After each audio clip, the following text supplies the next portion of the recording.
take this company from me. After all I've sacrificed. leave this in. To the Gaming Discourse. I'm Tyler Freader alongside Richard D. the Cruz. Hello. And Chief Engineer, Lieutenant Commander Connor Freader. First time without flaw. It is Monday, February 19th, 2024.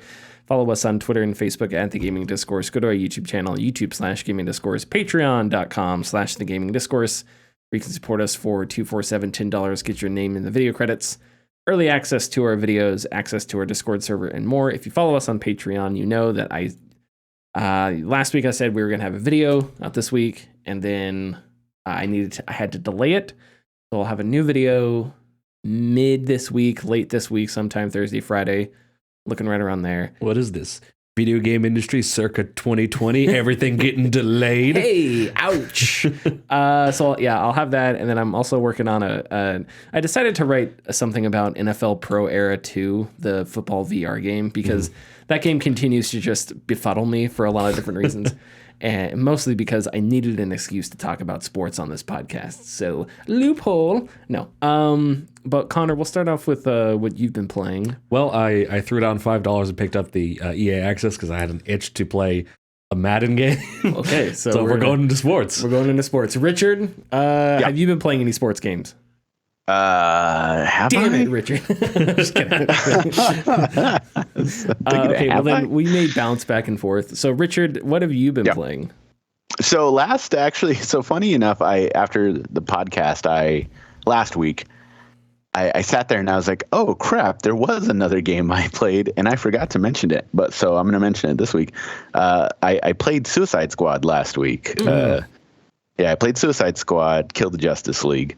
And I played it for a couple days, and I stopped playing because I didn't want to do it. I didn't want to play it. Okay. And I think that I will say that overall, the time I did play it, I didn't have any problems, and I thought it played great. But I felt it had like a really big identity crisis as a game.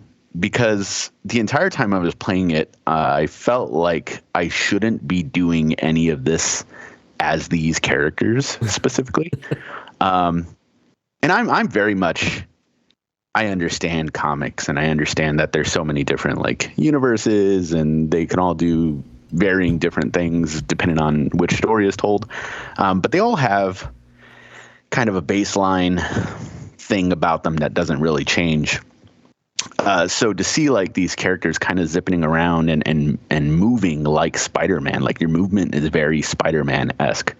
I felt very out of place playing it. And of course I felt even more out of place when I, pressed the start button and it was just like 6 or 7 different like equipable spots on your body. And I was kind of like, I really don't want to do this, like almost immediately. But that sucks to say because the game itself played fairly well. Kind of like a mixture of Sunset Overdrive and a little bit of Spider-Man as well, which isn't bad at all. But I also had problems with the representation of the characters. I'm going to go back to my belief that most of the characters have kind of like a baseline thing about them that never changes. And so when you first start out in the game, you kind of go to, you end up in the Hall of Justice, where all the Justice League reside and they do whatever they do. But the front of the Hall of Justice is essentially a museum. And when you go in there, you're kind of immediately greeted with huge holograms of each of the Justice League members.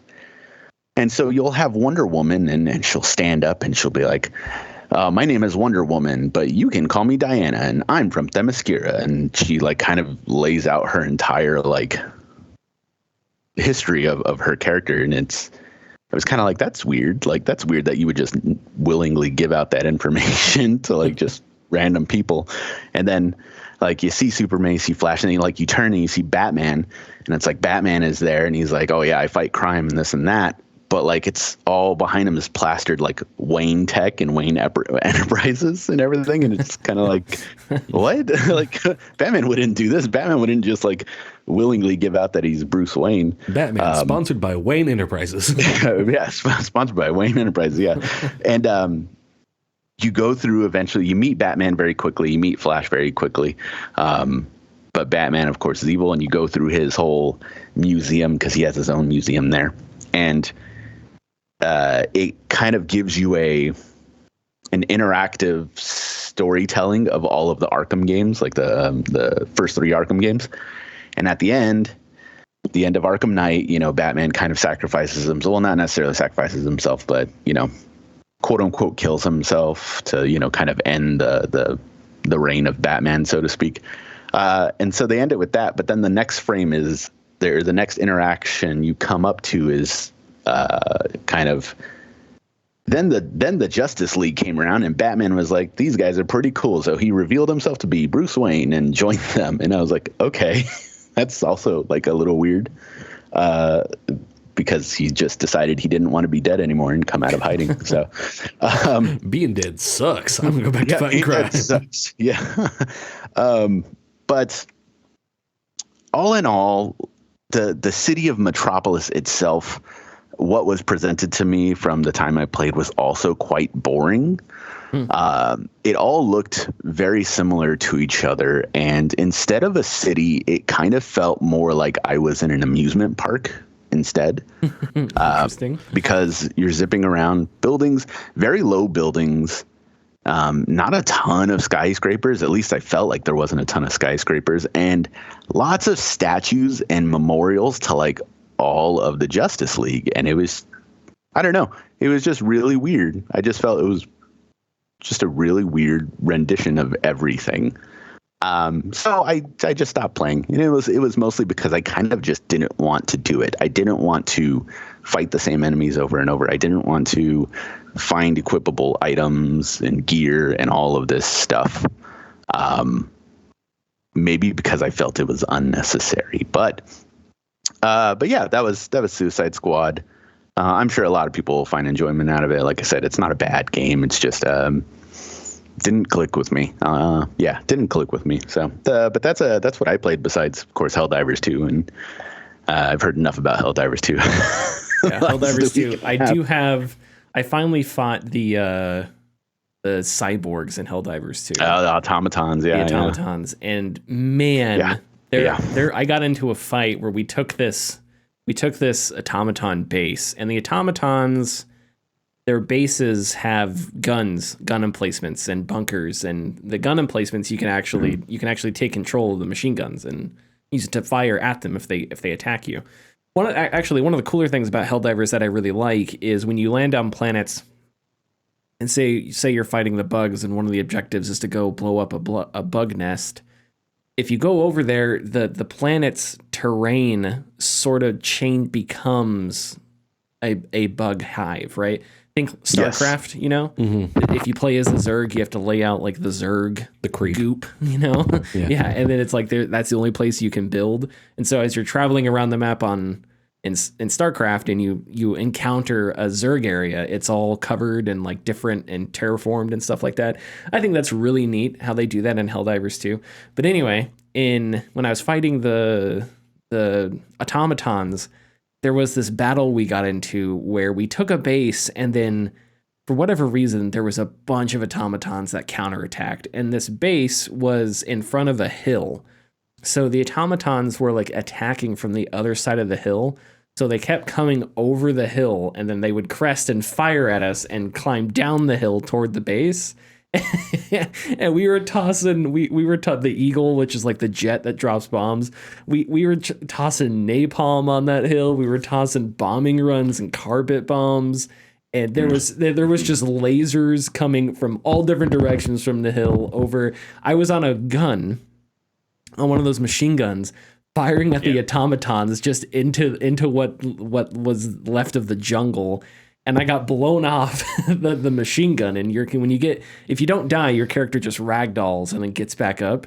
So it's like I got blown off my machine gun and like ragdoll the 5 feet, and then my character like got up and I like limped back to the machine gun and like started. But there is a scene in Band of Brothers where during the right after the Battle of Carentan, during the Battle of Hill 31 or something, I forget. There's the airborne, one of the 101st machine gun teams is almost hit by a tank round. Yeah. And it knocks the two guys out for a second, and they get up and they like reman the machine gun, and they're like super dazed. But it was that literal scene. But we were bombing the shit out of this hillside, and it was like the beginning of Apocalypse Now. It was just, this is the end. And then just huge, just massive swaths of bombs and explosions. That's just these automatons are just getting destroyed. That fight. The bugs are intense because they swarm you. The automatons are intense because any moment it's just a massive firefight breaks out, and you've got T-1000s coming at you from different directions. Yeah. Have you fought the automatons yet? I have many a times. Yes. I like the game is a lot different when your enemy starts shooting at you. Yes. Warfare changes when your enemy has guns too. Yes. When they're intelligent life forms. Yeah. They don't just swarm you like the bugs. You can't just because you see it, a charger is one of the most dangerous things, one of the most dangerous bug enemies, which is just armored and they charge you. But if you got a rocket launcher, you just you take them out with a rocket launcher. But it's like you see an automaton and it sees you. You can't just take your time. It's like target acquired, and it's gonna fire right back at you. So very good.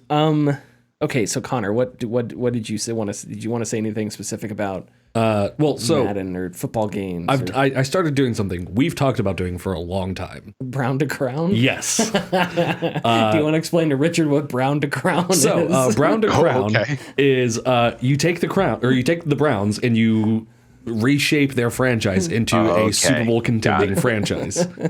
Got it. And so Madden 24, playing that.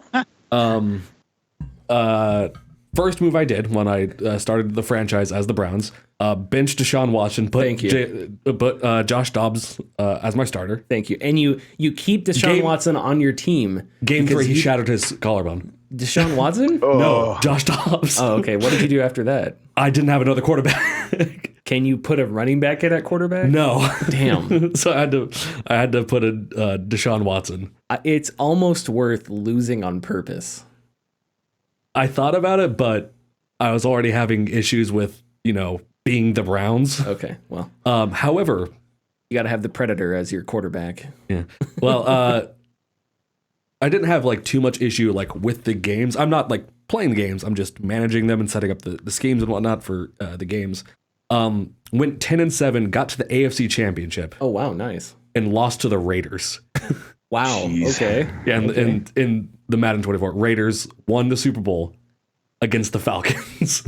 That's a weird Super Bowl. It really is. And Allegiant Stadium too. Oh yeah, okay. They'd be the second team to win. Who played quarterback for it was Jimmy Garoppolo, huh? Yeah. Yeah. He just got released. Did he? Yeah. Didn't he get hurt?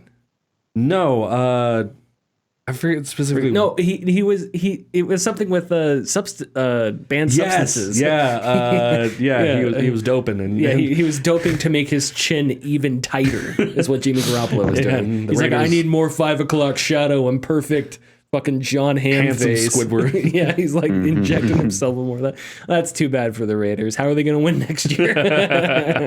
Okay, well that was the joke I just made was a pretentious wine sommelier joke about NFL football though. Yeah. It's like the Raiders. How are they going to win next year?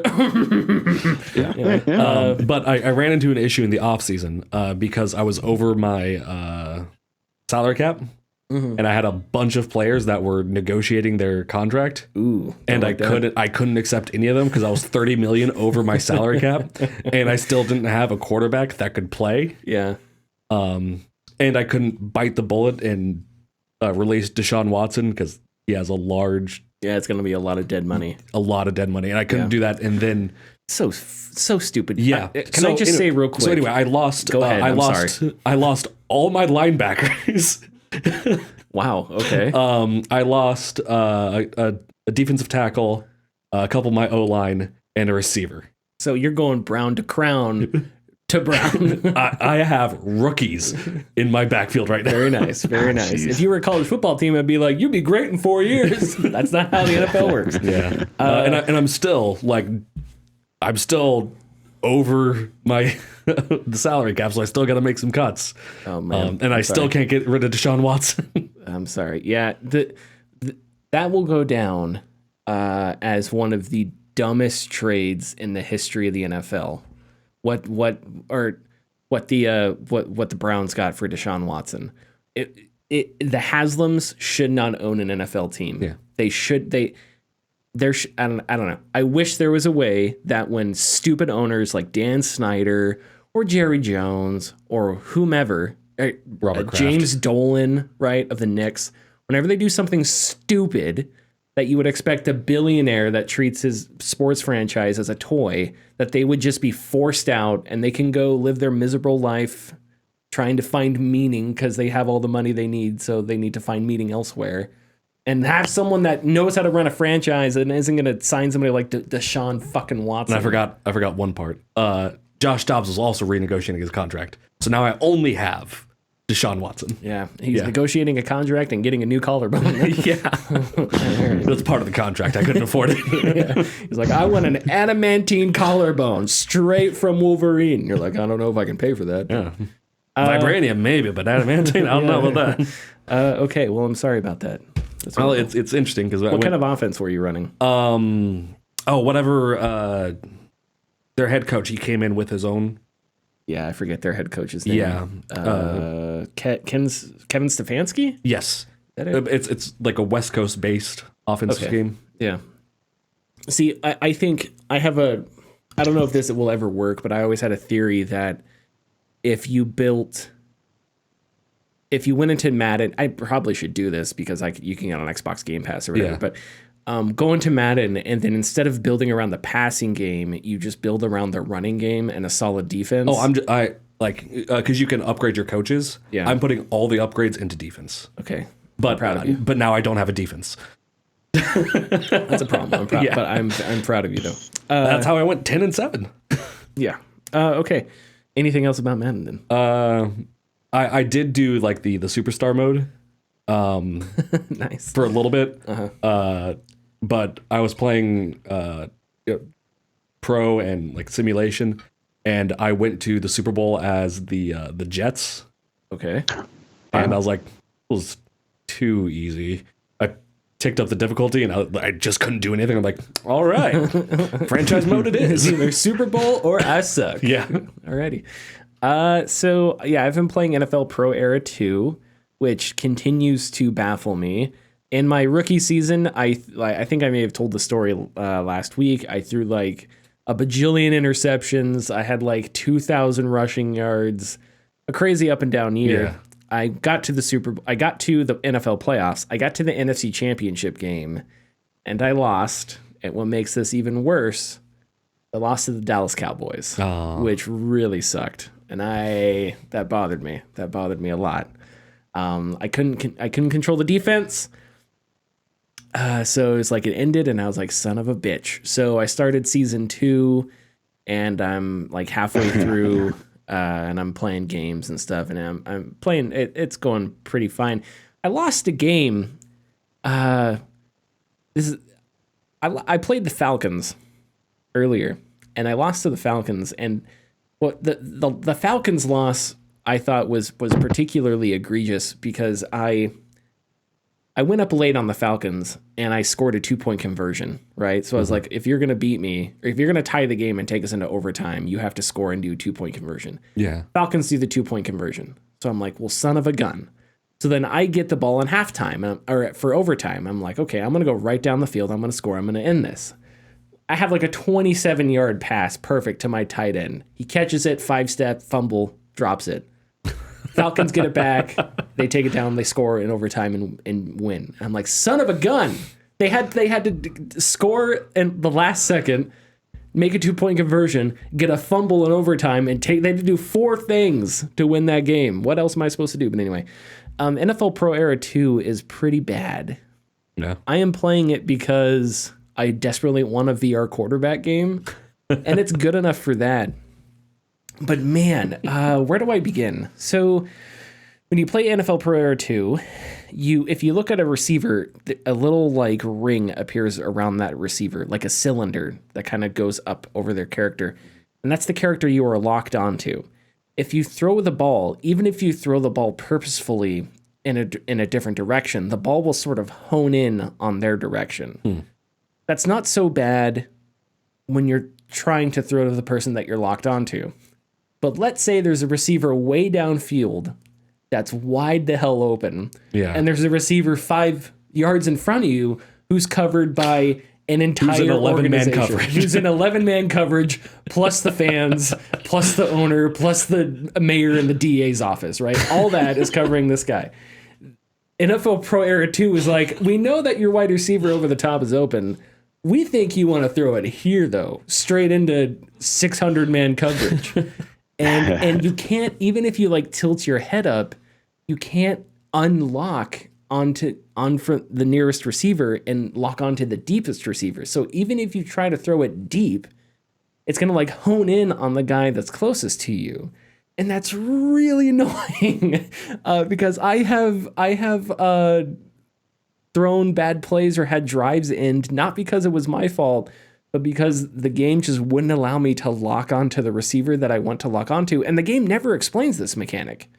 I went into the onboarding, the tutorial, to make sure, like, does it explain this anywhere? And it doesn't. I was just playing and I was like, is it locking onto the guys I'm looking at? And another thing is the color of the cylinder changes color. It goes from like a green to a yellow. I have no idea what that means. I don't know if it's like yellow means he's running into coverage or no idea. I haven't been able to piece that together. There's all kinds of weird bugs. I mean, basically everything anybody says, the PA announcer, you have an offensive coordinator, the dead brain offensive coordinator in your ear. Anything they say is just wrong all the time. Like you'll run the ball for a 3-yard gain. It'll be 2nd and 7, and you'll hear the PA announcer go, "First down, Giants." It's like, no, it's not. It's clearly not a first down. It's 2nd and 7. Something like that. You go over to I'll be up by like 10 points.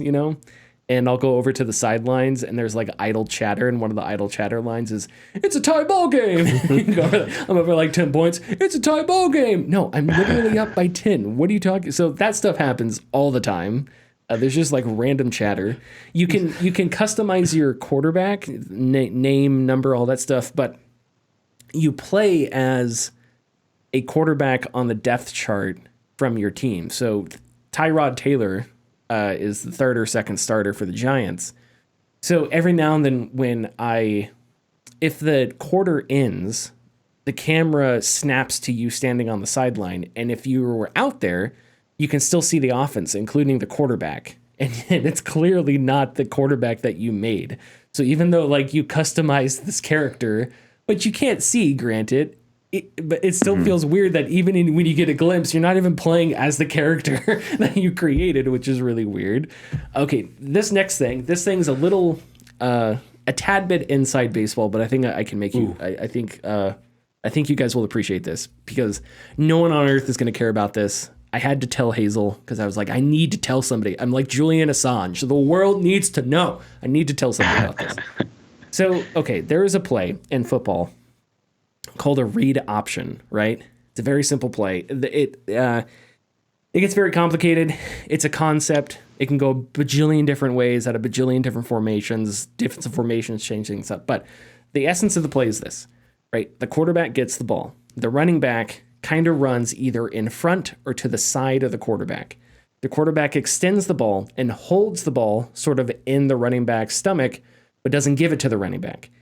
The offensive line lets a player run free, a defensive lineman run free, right? Now, depending on that defensive lineman's route, you either give the ball to the running back or the quarterback takes the ball and runs it. So, as an example, let's say I have a running back to my right. The running back's just going to run straight. He's going to go right up the gut. He's going to right up the backside of the guard, right? So, the defensive end on my right, he comes and he runs straight at me. Well, because he's running straight at me, I don't want to give the ball to the running back because he's running into the running back's line, right?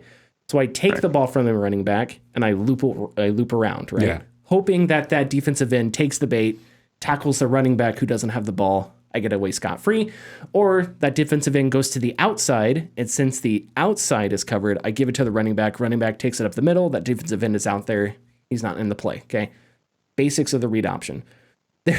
If you run the read option out of a certain formation in NFL Pro Era 2, the AI does not block the correct defensive lineman, or the AI does not let free the correct defensive lineman. They let free the wrong defensive lineman. The AI runs the play wrong out of this formation. And I Googled today, like, okay, am I wrong? Because the formation is, it's shotgun. I forget now. Shotgun. It's a shotgun it's a shotgun formation with a running back set to the right, even with a quarterback. I don't remember the name, but it should be the right defensive end that is let loose on that, because the running back's to my right. Because it wouldn't make sense to try and hand the ball off to someone on my right while they run straight while looking left, right? Reach both your hands to your right and then move your head to the left. It's uncomfortable. You don't want to have to do that, right? Okay. So, but that's what the play does, and that doesn't make any sense. So I was like, okay, so I gotta look this up. What's going on? So there is a play called a reverse veer option that I found, where the running back, instead of running toward the guard, runs across the quarterback's vision, right? Yeah. And that because it's a reverse veer option, this is where the reverse defender is freed instead of the one you're supposed to have freed, right? So I was like, oh, okay, but that's not what's happening in NFL Pro Era 2, because the running back is not running straight across your vision. He's still running down, and the play that when you pick your plays on your wristband, and that's how you see everything that's going on, the play on your wristband even shows the running back going the opposite way that he actually runs. So it's like, what the hell is going on here? This bothers the crap out of me, especially as somebody who played at an offense that ran that option, because I was like, I know how to do this. This is cool. I never played quarterback, and in VR it's really cool, because you have to hold your hands one way and look one way with your head, and then you have to make a determination based on that defender, right? You have 2 seconds to make a decision and you have to go. And that's pretty neat. It is really cool in NFL Pro Era if you keep the ball as a quarterback to like weave through defenders, right? It's not super complicated. You're just moving your thumbstick left and right, but you can juke defenders by like moving left and right really quick, and the defender will like stumble. And that's really neat. But the game is just so freaking weird. It's just so janky and derpy, and it doesn't make any sense. But I'm still playing it because I want to play an NFL VR game where you throw the ball, and this is the only thing that is available to me. 2DM, 2-minute drill, VR football is fun, but it's a 2-minute drill. They have an exhibition mode, but I don't think you can play like entire seasons. And the other neat thing about NFL Pro Era is you get to see all the stadiums, and you're like on the field, right? Yeah. And that's very cool. So if you play Green Bay, you get to go to Lambeau Field, and you are on Lambeau Field, and that's really neat. So you get to see all those things, and you get to, if you go to the Dallas Cowboys Stadium, you get to see what an overpriced stadium looks like for a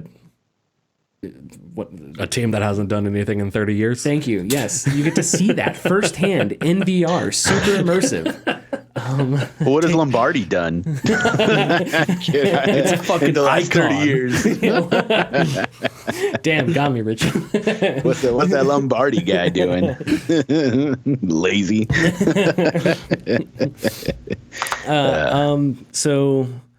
So yeah, anyway, I think that's all I want to talk. I'm going to keep playing it. I think once I win the Super Bowl, I'll be tired of it.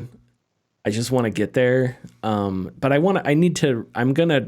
think I'm going to write about this, because there's so many things in this game. Oh my God. The offensive coordinator I had a 3rd and 20 today, right?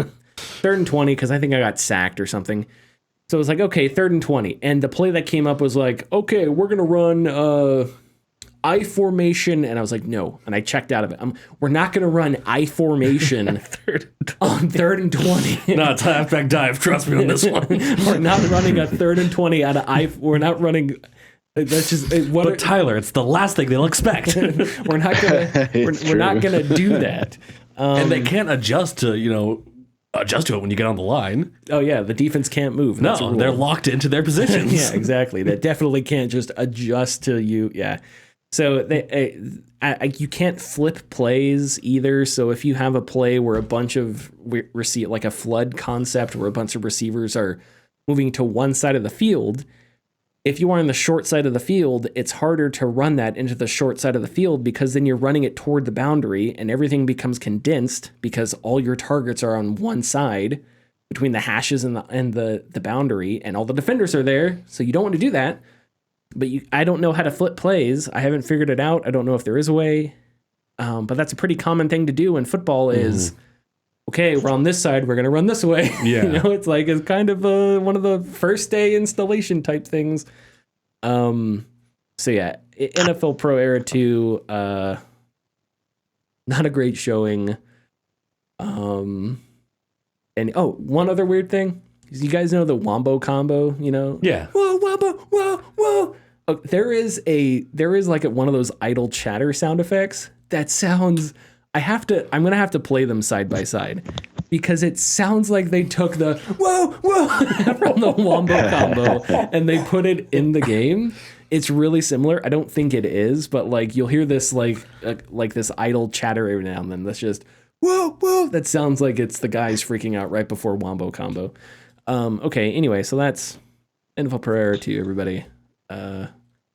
Roger Goodell, if you're listening, I demand a better VR football quarterback game. Make it happen. Officially licensed. Make it happen, Roger. Take, I don't know, $6 million out of your salary. It just goes to Roger Goodell at his desk opening up a letter from Tyler, and he's just like, what the fuck is VR? he has no bearing on these decisions. He wants a Vegas Raiders. We'll give it to him. Wait, hold on. This letter just keeps folding open. Take away Thursday Night Football, de-emphasize quarterback interference. What the? Oh, geez. Oh, man. I don't know. I'll have to get back to him real quick. He's going to make a video on YouTube calling out Tyler from the gaming discourse. Our first YouTuber drama.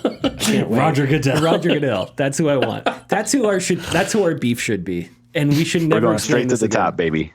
We should make every time. We have two people that the podcast has beef with: Roger Goodell and Robert Industries. Yeah, Buckstar citizen. Every time we mention Yves Jamont, from now on, we'll do a segment. Who is the worst current executive? We'll do top 5, bottom 5 executives.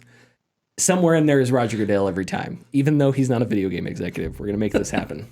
We're going to make this happen until I get a better goddamn quarterback VR game. And yes, Richard, I know he has nothing to do with it, okay? It was a joke. just the image of Roger Goodell just opening up a letter and being like, what the fuck? It's just funny. Yeah, it would be. And then he would pick up the phone to like Jim Irsay of the Colts, and Jim Irsay would be like, yeah, I accidentally parked my truck in the middle of my stadium and destroyed my field or something. Can you help? And he just like rolls his eyes. Anyway, okay, let's play the ad. Thanks for listening. If you like our content, please consider subscribing or leaving a like and comment. You can find us at patreon.com/thegamingdiscourse. And our tiers are $2, $4, $7, and $10 and include getting your name in the video credits, early access, and access to our Discord server. Calling out you. Okay, so we're gonna get to news here. We're going to talk about this big Xbox business podcast. We have a pretty long cut to play from Phil Spencer. So what we'll do is we're going to play this cut, and then we'll touch on a few other details. The cut is rather long, but it's juicy. I'm going to keep it kind of all in there. And then we'll discuss, we'll sort of bounce around. So we'll discuss this quote. We'll discuss other things that they talked about the Xbox business podcast. And we'll play the cut right now.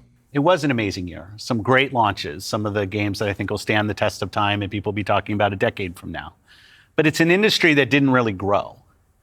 And what happens when an industry doesn't grow? You end up with some job eliminations, which we had. We had even our own hard decisions to make about building a sustainable business for ourselves, but in no way were we alone in that. When you think about a healthy industry, I want players who believe that they will find the best games on the platforms that they love. I want people who invest their careers in working here to feel like this is a place that they can be successful. And that really is down to being part of an industry that is growing. If you listen to Lisa Su, the AMD CEO, she'll say that AMD-powered consoles are likely to decline in 2024. I think there's an amazing set of games coming in 2024, but if we don't get to growing as an industry, the industry will struggle.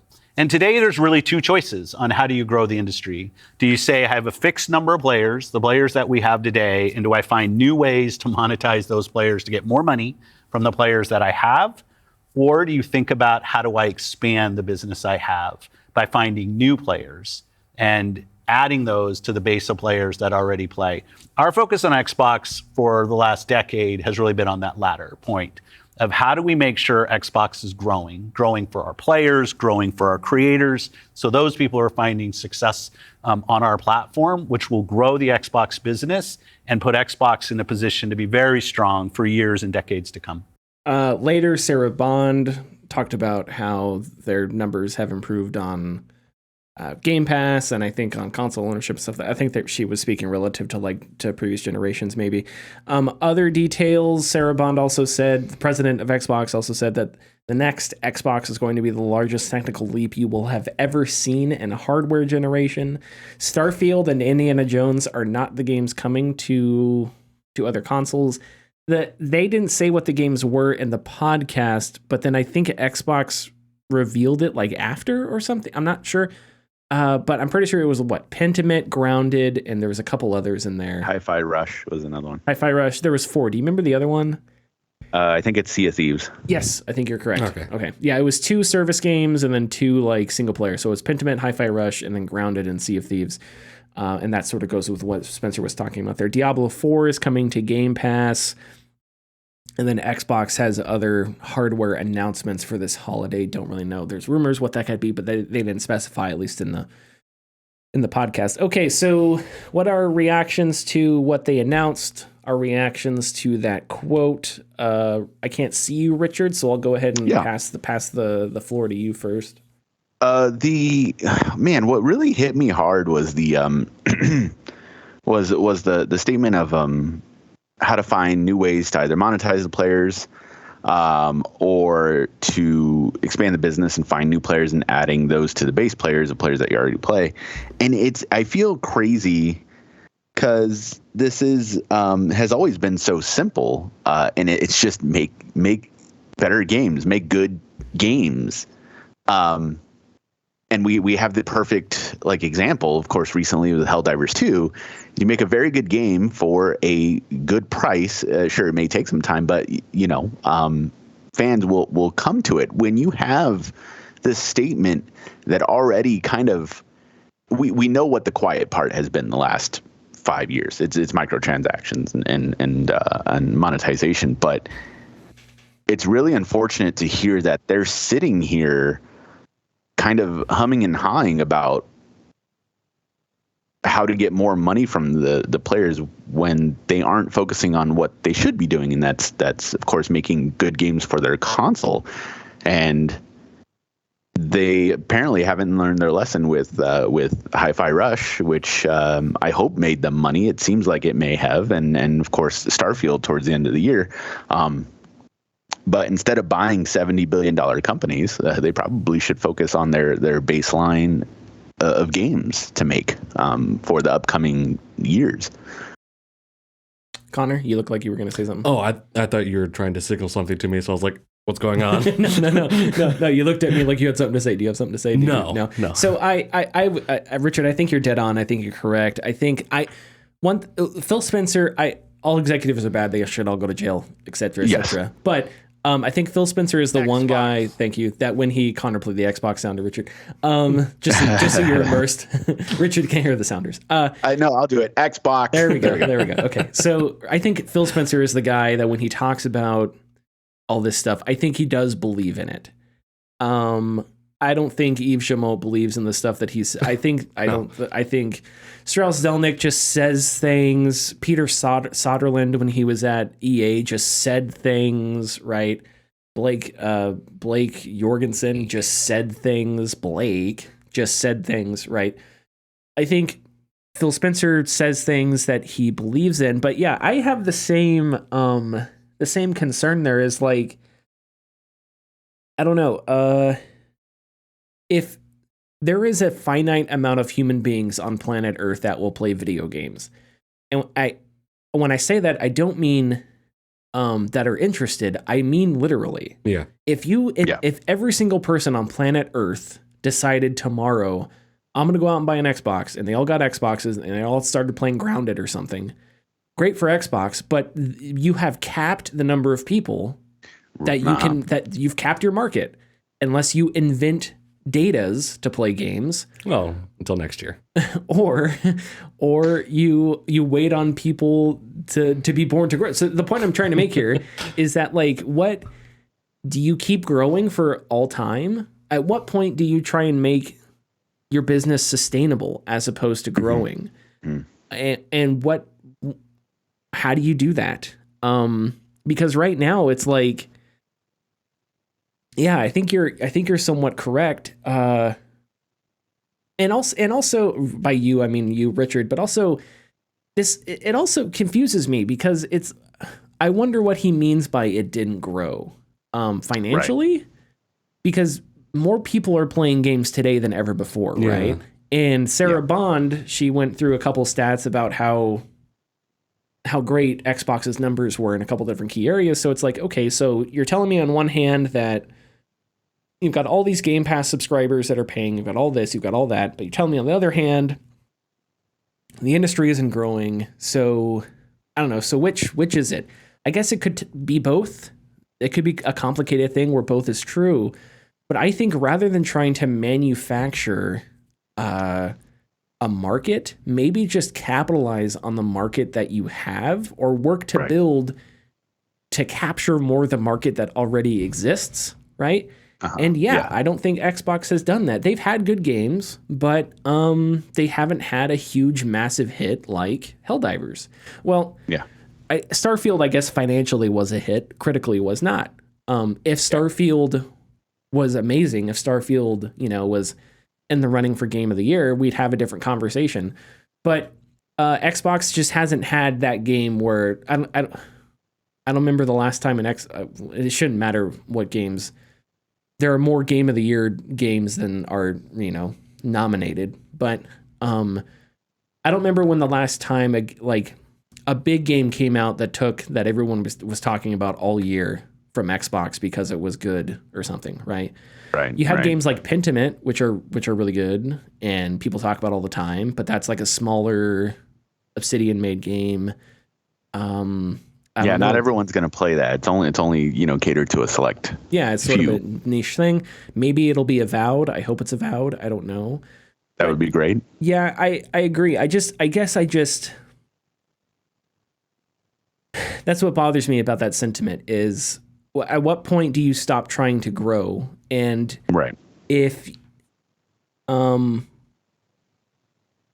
you have to grow, is the directions that you take your growth in, does that do more harm than good? Because I would say something like Roblox, which is exploitative and built around microtransactions and like manufactured scarcity and all that stuff, I don't know. That's not a future I would want to build toward. And I assume that's not one that Phil Spencer wants to build toward, especially if you believe if you do all this to help your creators out.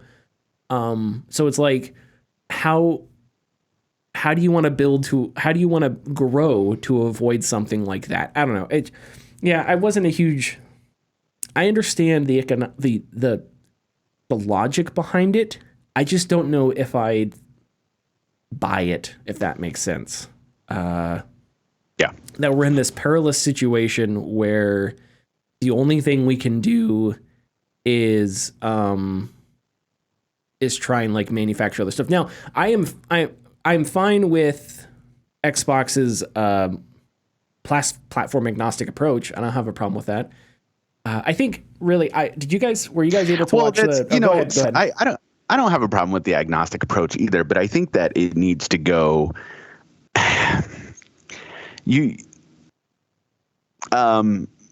Phil Spencer said something about Helldivers 2 the other day that made my like eyebrow perk up, and it was kind of like, I'm sorry, he said it during the this podcast, and he said I don't know who it helps having Helldivers 2 exclusive to PlayStation. It doesn't help everyone, like the gaming like landscape. Do you remember hearing that? I do in passing remember something. I don't know if he tweeted that or yes. I don't remember him saying that on the podcast. He may have, though. I don't know. He said that somewhere, but okay. In the same vein, because it sounded like you said, well, why don't you put it on Xbox? It would benefit us too. Well, it would also benefit for you putting Halo or Gears of War on PlayStation. So why don't you go do that? You can't kind of like make that statement because it feels like you're begging, and I lost my original point. I'm sorry. It's okay. It's okay. But it was something regarding what you're saying. But yeah. So because we talked about the agnosticity of Xbox, and I think that that's all well and good, but Sony needs to do it, or it would be cool if Sony is doing it as well. But I mean, they have games on PC, but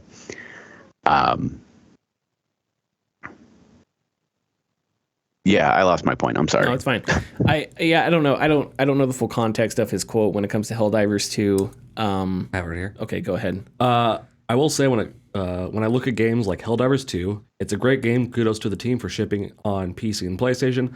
I'm not exactly sure who it helps in the industry by not being on Xbox. If you try and twist yourself to say like somehow it benefited somebody somewhere. Okay, well, I mean, but that's their whole philosophy, right? Is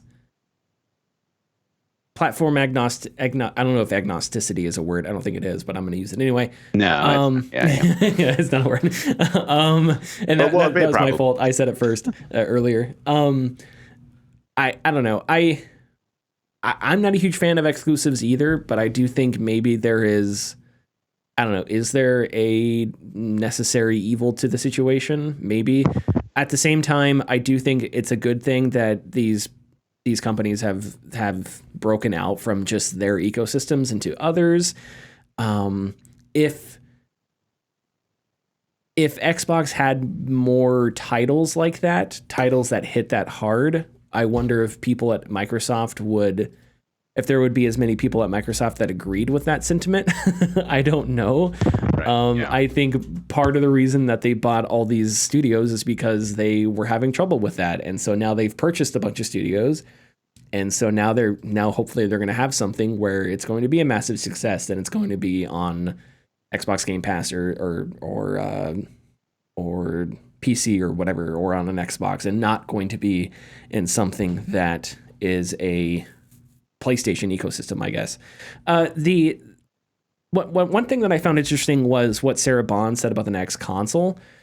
Because if you're going, and we talked about this last week when we were speculating wildly, if you are going platform agnostic, doesn't that mean that on some level you're not devaluing your console, but you are de-emphasizing it, right? Yes. Because at least in the context that you are not the box. When you say Xbox, you mean the ecosystem, mm-hmm. right? So if your next Xbox is this massive leap forward in tech, does that not go against your philosophy of having a platform agnostic ecosystem? Because to make money with that Xbox, you have to sell games, right? Now, that makes sense if people are buying games for that Xbox, but if you put out this super expensive console and then people are buying Xbox exclusives on PC or on Switch or on PlayStation, well, then the money that you're getting that you have to get back to make up for that console that you're selling at a loss, you're giving 30% of that to Sony, And is that a business that works out? I don't know. That doesn't mean that's what they're doing, but I guess I just found it interesting that they made that sort of statement so far out from the net. And maybe it was a nothing statement, but then why? Well, we know right now, we know for sure 4 games are going to PlayStation, right? Just those 4, or was there more? And I'm going to Just say those yes. 4, possibly more okay. later.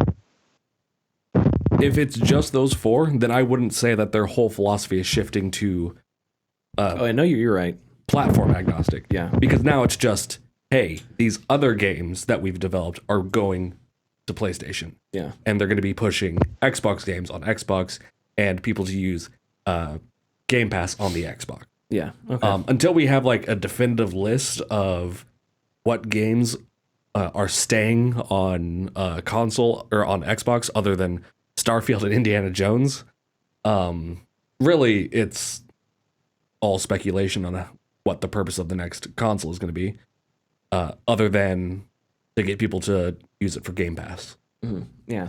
Yeah. And I guess it all just comes down to we're going to need to see better output from studios. And hopefully that starts with Avowed. And when I mean, obviously, there have been good Xbox games, successful games that were developed, published, whatever, under the Xbox brand. But we need to see like the big titles. Things like Starfield needed to be bigger than they were, right? Mm-hmm. Although financially, I guess it was a success. I think they probably would have liked it if it were also a critical success. Because that's furthering the narrative. Because right now, I think the narrative has held true that, well, Xbox has had decent titles like Pentiment or Ori and the Blind Forest or Hellblade, right? Mm-hmm. But Hellblade is not, I don't think, is a game that's going to like make the same kind of numbers that God of War will, or Ghost of Tsushima 2 will, right? So you need those sort of big hitting games, and Xbox doesn't have that at the moment. So if you eventually get that, then I think that'll solve a lot of these issues, right? I don't know. There's a lot about this that I find really interesting. I don't know. I wonder how a platform agnostic approach changes development, if at all, for these companies, right?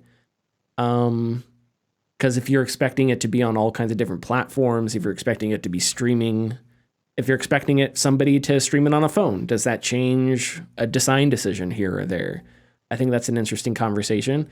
I think people have to think about that, but when Xbox's whole identity right now is we want you to be able to play wherever you are, then you would think that heightens your awareness of that as a developer, as opposed to like PlayStation, where, yeah, you can stream your PlayStation on your phone, but when we talk about PlayStation, we don't think about that, right? It's just something that a PlayStation can do, as opposed to Xbox, where it's a part of the idea of an Xbox ecosystem, right? It's like two different ways of conceptualizing it, I guess. Do we have anything else we want to say about this?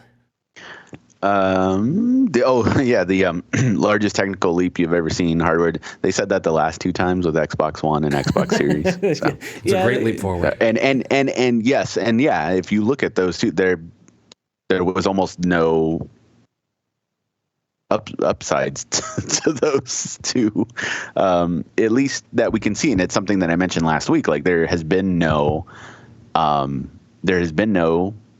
true like technological leap, like graphically. Like it's all about the details, whether it be extra frames or resolution and stuff. I don't think graphically we're going to get a ton better unless it's specifically details. So in defense of the Xbox One, that was just a Netflix box anyway, so that was, yeah. Man, I know I talk about this every single time, but I'm seeing people discuss it now, and I've said it for years, so I'm a little like, damn it, I said that first. If this were the history, we could follow this all the way back, and the Archduke Ferdinand moment was the Xbox One. That's what did it. Yeah. That's what did it in, right? Yeah, absolutely. Now, there were other things that happened after that. You had Archduke Ferdinand, and then you had Verdun, which was no exclusives. I don't know. The metaphor kind of dies after that. Yes, Connor, we know you know history. Okay, congratulations. All right. Jesus. I'm kidding. No, but you can trace it all back to the announcement of the Xbox One, everything they tried with the Xbox One, how horrible of a decision that was. to put Microsoft in this kind of place, and they were ahead. They were a new kid on the block, kind of. They were the newest kid on the block, I guess, when you talk about consoles, because the Xbox came out after the PlayStation. Yeah. And it took them, the first generation? It took them 2 generations. And during the second generation, they got out ahead of PlayStation, even though PS3s eventually outsold it. But I think that when you look back, it was like the Xbox had the bigger games, was more talked about, right? Xbox Live was this huge thing, Halo, et cetera, et cetera. And they had that. And then the Xbox One was a complete fumble. And here we are, more than 10 years later. And Microsoft is still picking up the fallout from it. Microsoft is still trying to figure out its identity as a company and all that stuff. And I guess in some ways, much of what they said during this podcast is not new. Phil Spencer has been saying this for years, that it's not about this console, it's about our ecosystem or whatever. So, but anyway, okay, are we ready to move on? Yes. Okay. Larian gave a speech at DICE. Baldur's Gate 3 won Game of the Year at the DICE Awards. Michael Dowse, who's Larian's director of publishing, and David Walgrave, who is the head of production, spoke about the state of the industry. Dowse got up first to take the Game of the Year award, and this is what Dowse said. We're very lucky. We've had a lot of stage time. Others are not so lucky. This is a really human industry, and we're really bad sometimes at showing developers what they're worth and showing the players at home that we care about them. It's kind of the elephant in the room, especially surrounded by all this opulence, which, can only go so far. Without people, we would not be standing here. Without the people that work on these games, we would not be standing here. Many, many people were let go at the start of this year. I want you all to know that you are talented and that you matter and that you are the future of this industry.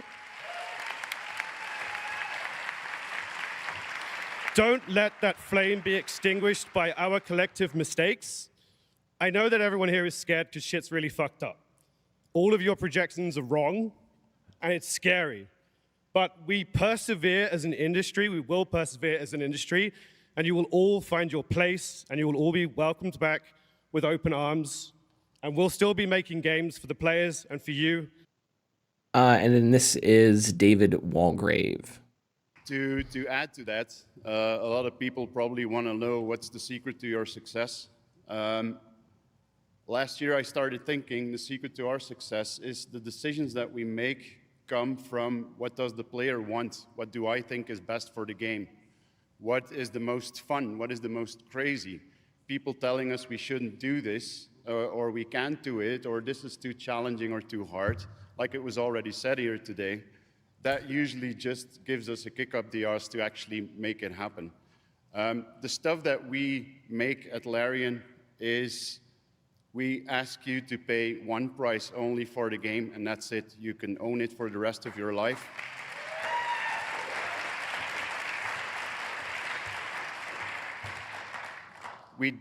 We don't have shareholders, but we also don't think about them. And we think there's an expression in Dutch that honesty lasts longest or something. There's probably a version in English as well that makes a lot of sense. But what we have tried in the last 20 years is to treat people like we would like to be treated ourselves as players, as gamers. So we don't make decisions where we think this could make us the most money. On the long run, building a community, building a player base, building games that are actually fun is going to make you the most money. That's it. Okay, so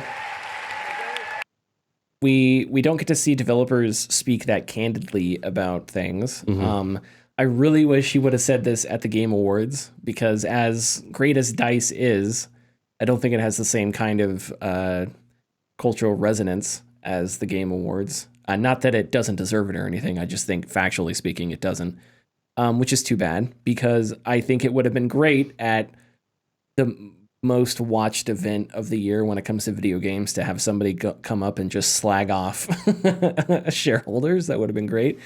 Yeah, one thing I'll say off the top is that unfortunately, I know what Walgrave is saying, but unfortunately, you could argue against it pretty easily. You could just point at, Bobby Kotick could just point at Call of Duty and say counterpoint, and then walk away. So it's like, how do you?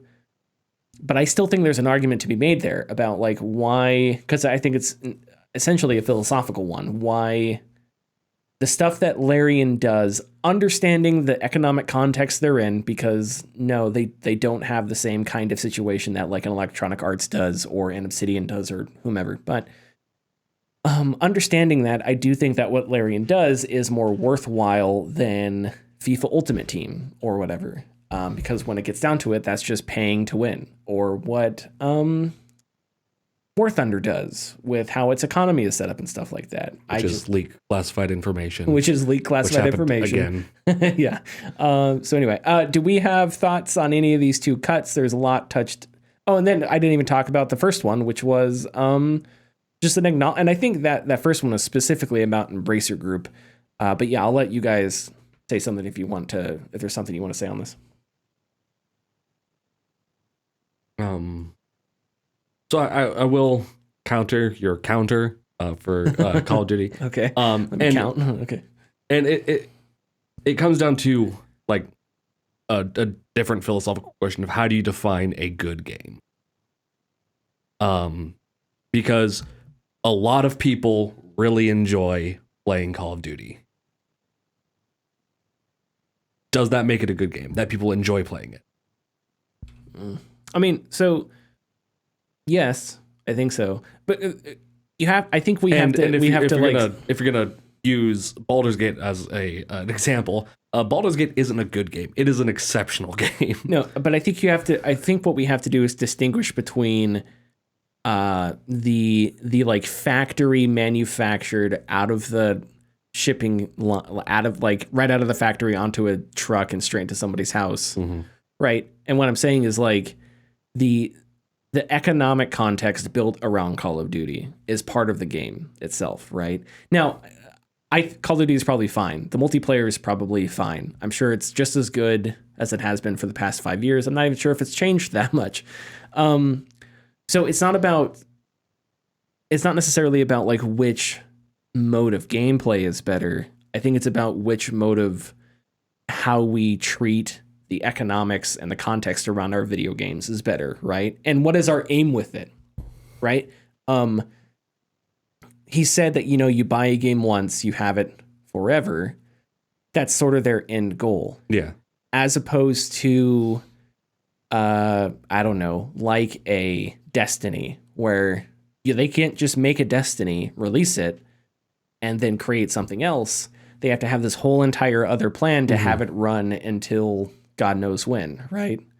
And that's sort of, there's those two philosophies, and which one is better? And I think one produces better games, but I don't necessarily think the other one is bad. I don't think Genshin Impact is a bad thing on its own. I don't think free to play is a bad thing on its own. I do think the industry's emphasis on it, an incessant desire to make everything fit that context because of how much money those games can make, has become a problem, right? Are you still there, Richard? Yeah, I am still here. Okay, sorry. I just haven't. I didn't want to talk over you. Did you have anything you wanted to say about any of that? I know Connor and I just touched on a lot of stuff. No, it was more or less like the,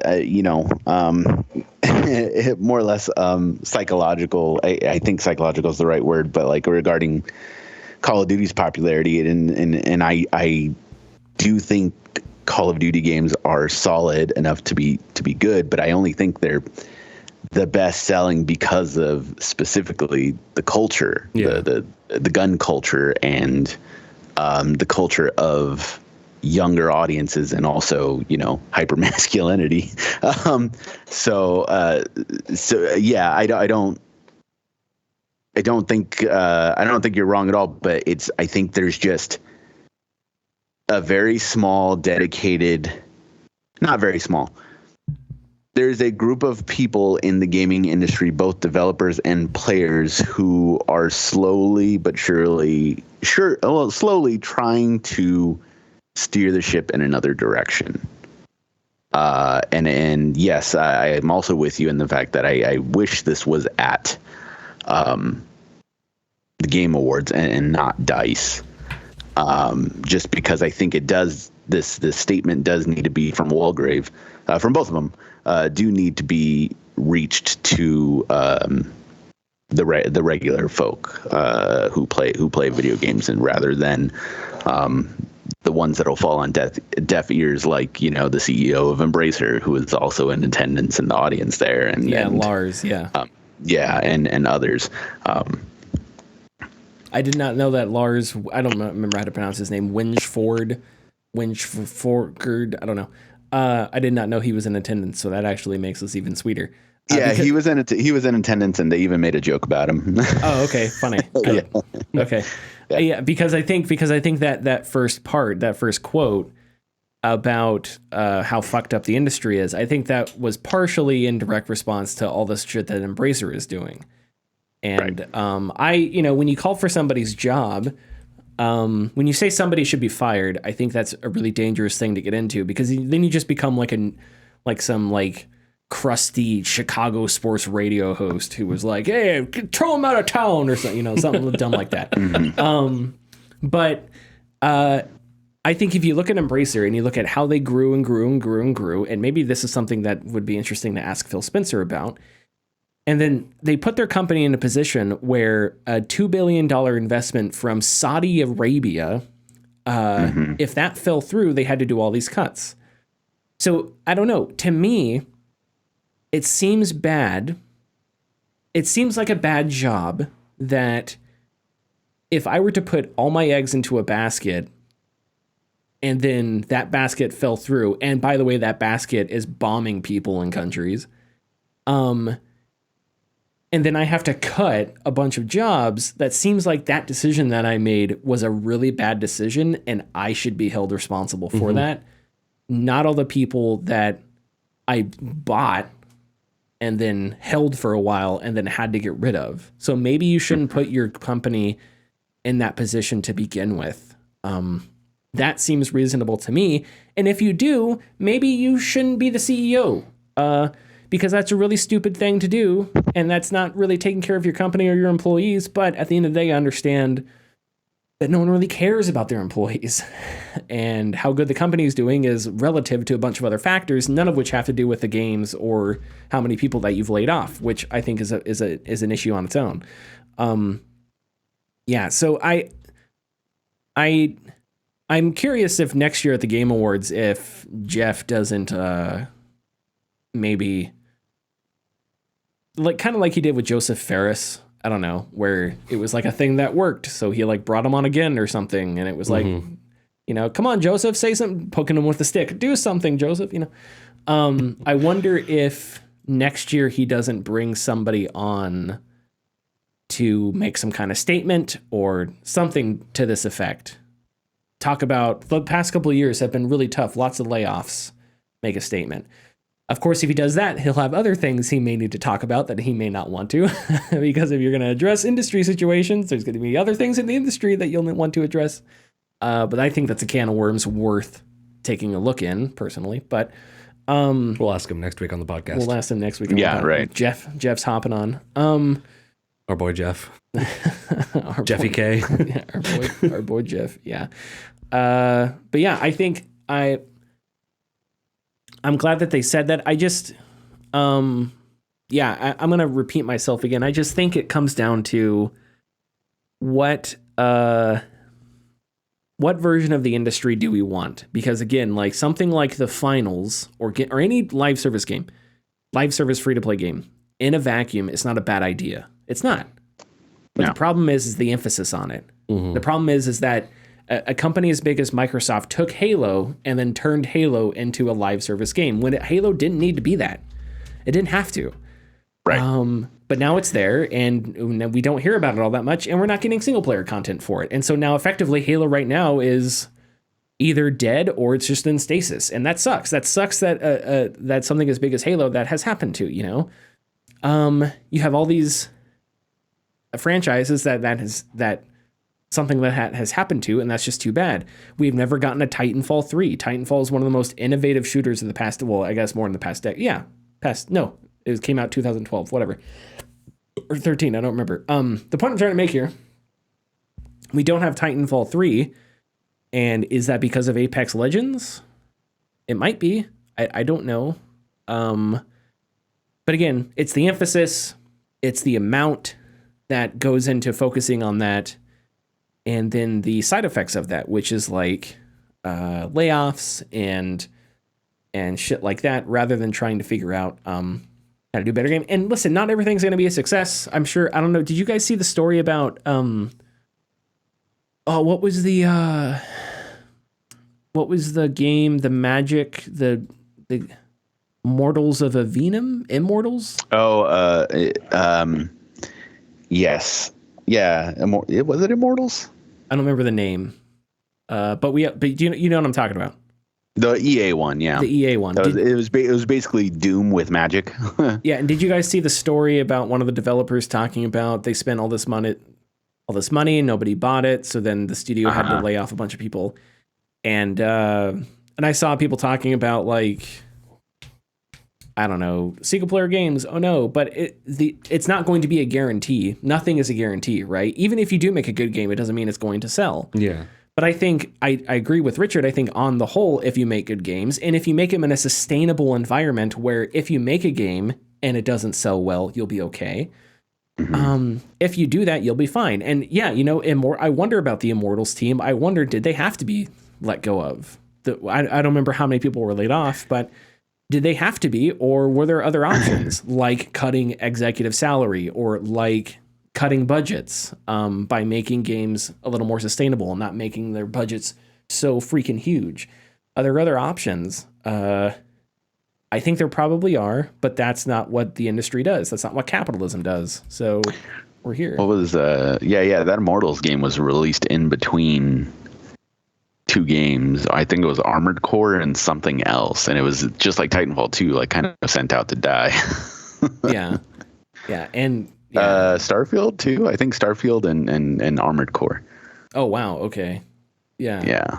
Which Armored Core wasn't even. I would assume that From Software did not expect Armored Core to do anything near Elden Ring. At least they shouldn't have. No, I don't think they did either. It definitely did way better than other Armored Core games, which is a victory in of itself. But yeah, I don't think it got anything like Elden. Of course, it didn't get Elden Ring numbers. Yeah. Okay. Is there anything else we want to talk? I could talk about Baldur's Gate 3 all day. I think there's so many reasons why it was good.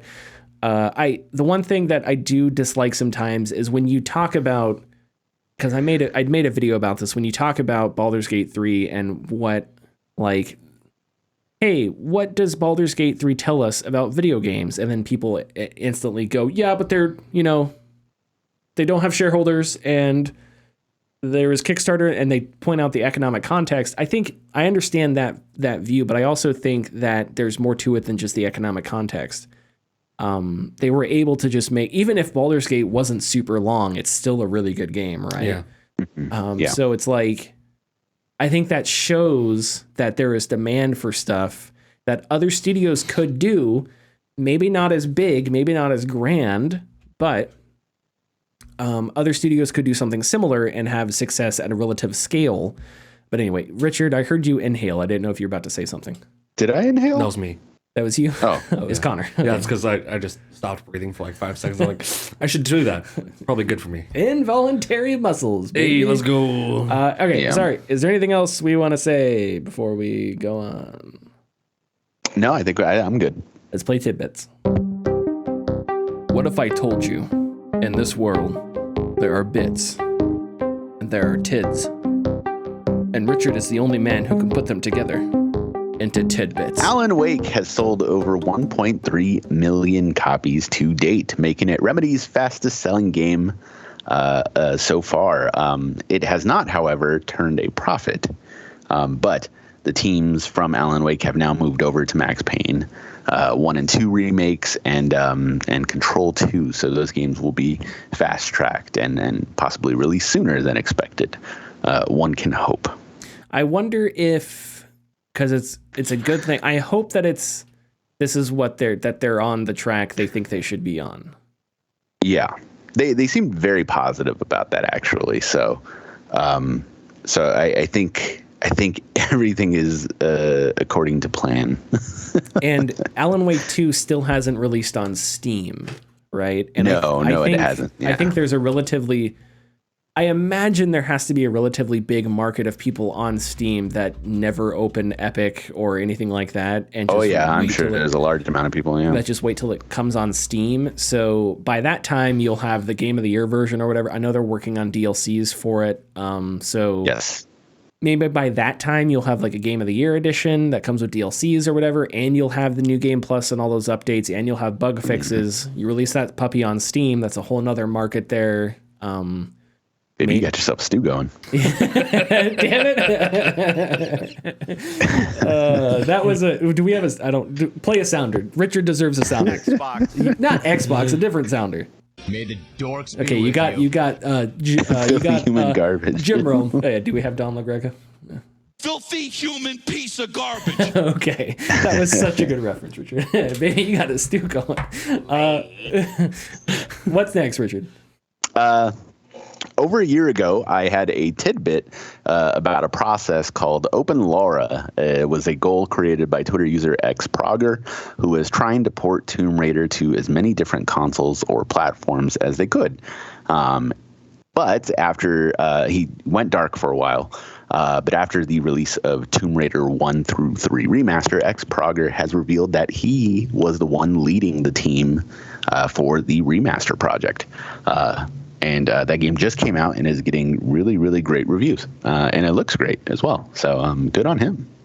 Wait, sorry. Say the game again. Oh, the remake. Yeah. The Tomb Raider 1 through 3 remaster. Yeah. Yeah, the remaster. Yeah. Good for them. And that's not the first mod. There's been like a long history of modders that did something really good and then they were hired. The guy that made the Alien Isolation VR mod, he was also working on a Halo mod, and I think he got hired to 343.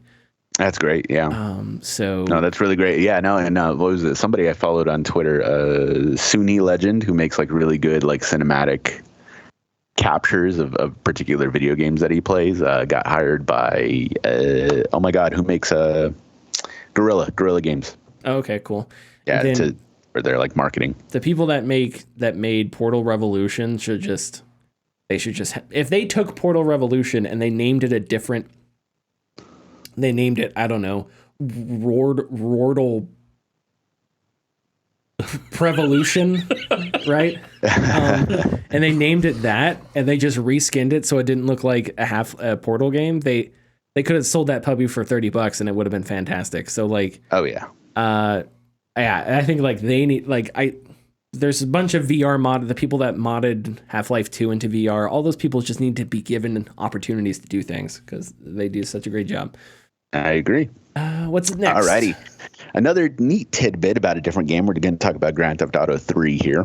I am going to butcher his name, I'm sorry, but Ob Vermege over at Twitter had a story to tell about an Easter egg that he left in the original GTA 3. He said, quote, the artists gave me a texture for the moon in GTA 3. I placed the moon into the sky and made sure it was visible at night and that it was a reasonable size. A few days later, 4 artists were at my desk asking me to change the size of the moon. No problem, I said. It turned out they couldn't decide what size of the moon should be. 2 of them wanted it to be smaller, more realistic. The other 2 wanted it to be larger and more cinematic. This went on for a bit, and I suggested to make the size of the moon changeable in the game. This way they could decide in their own time and let me know the conclusion. Since I was working on the sniper rifle, I made it so that the moon toggled through 3 sizes, small, medium, and large, as the player sniped it. The artists never got back to me, so I just left it in. But yeah, that's he left in a really old Easter egg that people found out. I don't know if you guys ever did that in GTA. I did that a lot when I was a kid. No, I didn't even know about this. If you go ahead. I don't think I ever played GTA 3. I don't think I ever played that. Yeah. Oh, gotcha. Yeah. If you snipe the moon, it like goes into like small, medium, and large. Like it's really it's fun to do. It's fun to do. Interesting. Okay. Interesting. Suikoden creator and Eiyuden Chronicle Rising director Yoshitaka Moriyama has passed away due to complications with an ongoing illness. The Eiyuden Chronicle Twitter account announced Moriyama passed away this last week. It is with a heavy heart and deep sadness we must inform you that Yoshitaka Moriyama, the scenario writer for Eiyuden Chronicles and the head of Rabbit and Bear Studios, passed away on February 6th. Unfortunate because, of course, the game is still in development as of now. And Suikoden was one of the most classic JRPGs from the PlayStation 1 era. Unfortunate news. Just three more here. I'm going to make these quick. After more than a month of hard work, the emulator PPSSPP, which is a PlayStation Portable. Yeah, I know. Which is a PlayStation Portable emulator, is now running natively on the PlayStation Portal. They were able to hack the PlayStation Portal and get an emulator running on it. I hear in the comments that the PlayStation Portal has at least 800 megabytes of memory on it. They were able to do something with that. So we'll see what that leads to. So you got PPSSPP, you got a PlayStation Portal, you got 800 megabytes of memory, baby. You got yourself a stew going. The second time around, Tyler. The PlayStation. Wait, no. Yeah, I don't know what that would be abbreviated to. Anyways, that's what I played Splinter Cell Essentials on my PlayStation, my official PSP that happens to look like a Steam Deck for some reason. Nice. I'm just going to read the title of this article because it says all it needs to say. A new Vegas mod that added Fred Durst from Limp Bizkit was thought lost for 7 years until someone finally found it on their hard drive. Thank God. Just one of those days. Xbox has got a new podcast coming up. Phil Spencer's going to be like, listen, here at Xbox, all we wanted to do was find this mod. I quit. That's the only reason I got into the Xbox Steam was to find this mod. You can access it now through Bethesda Creator Studio. Yeah. We're going to put it on Game Pass. We're doing a boxed copy, special release PS5. I quit. Phil Spencer out and drops the mic. Xbox. This last tidbit is a little more technical, and I don't have a ton of information, but an original Xbox exploit has been released, essentially placing a file onto a USB stick or a memory card of the original Xbox will allow you to trigger the application from the dashboard and use it as an entry point to soft mod your system. Which will allow for custom applications and, of course, emulation on the device. So that's very cool because originally you needed a specific copy of Splinter Cell or one of the 007 games in order to modify your console. Now you don't. So, That's so awesome. That's so awesome. So does this help Does this help with where are we? Remind me again, where are we with like emulating Xbox titles? Oh, that's a good question. So funny enough, I don't have much information on that because, and this is just kind of sad to say in the way I'm saying it's going to be a little bit of crass. Nobody cares. Wow. All right, Richard. I'll just leave, I guess. I mean, I care. There's games on the original Xbox that I greatly enjoy, but most people will just soft mod their original Xbox and use that. Microsoft made a big mistake by including a hard drive in that console to allow people to just swap it out with a bigger hard drive. And you can just, with the help of applications, just put a game in and it'll be like, hey, do you want to rip this to the hard drive? And you just go, yeah. And then that's it. You have all your games on the hard drive on the Xbox itself. So there was really no need for like emulation. Does that make sense? Okay. I think so. Yeah. And then for the Xbox 360, unless... Last time I checked into it, because it's been, was it 2005? Yeah, it's been almost 20 years now. I was like, I wonder how the modding scene for the 360 is going, just for like, shits and giggles. I wanted to check it out. And it turns out that unless you have the original 360 with a mod chip installed, it's actually fairly, not fairly difficult, but a little more cumbersome to modify. So, just the Xbox front is not really... unless there are people who care about messing with it, nothing's really going to happen to it. except for this. Yeah, this is big news here. Huh, interesting. Cool. Well, I still have an original Xbox. I got it in my closet. Hope it works. It does for now. Are you sure? People say that, but I plugged it in just the other day because I forget why, but I was curious. This was just I completely random. I was curious if I had the DLC for Star Wars Battlefront that was free, where you can play as Kit Fisto and Asajj Ventress, and I think a couple other characters for Battlefront 2. We had that. We did, but it's only on the original Xbox. But they updated the backwards compatibility on Xbox One. I did some Googling and people were saying that they added it to the backwards compatibility, which I was like, okay, is that a thing? I don't know. Well, obviously it's a thing. I didn't know if you could, because it's like a DLC. So I was like, can they just enable a DLC because you had to buy it? I didn't know how it worked. So I haven't tried it myself on the Xbox One. But I plugged in my original Xbox, tossed in Battlefront 2, and we had it, Kit Fisto, and they added there was a couple maps from the original Battlefront that were on there too. Rinvar Harbor, which is a great map. Oh yeah, such a good freaking map. But yeah, it's still kicking right now. Still kicking pretty good. Hopefully kicks for a while, because that was probably my favorite console growing up. But I was a Halo boy, so. Halo boy. Yeah. Anything else, Richard? Nope, that's it. That's all I got for tidbits. Okay. Follow us on Twitter and Facebook at The Gaming Discourse. Go to our YouTube channel, YouTube/Gaming Discourse, Patreon.com/The Gaming Discourse. And we'll see you next week. Bye. Bye-bye.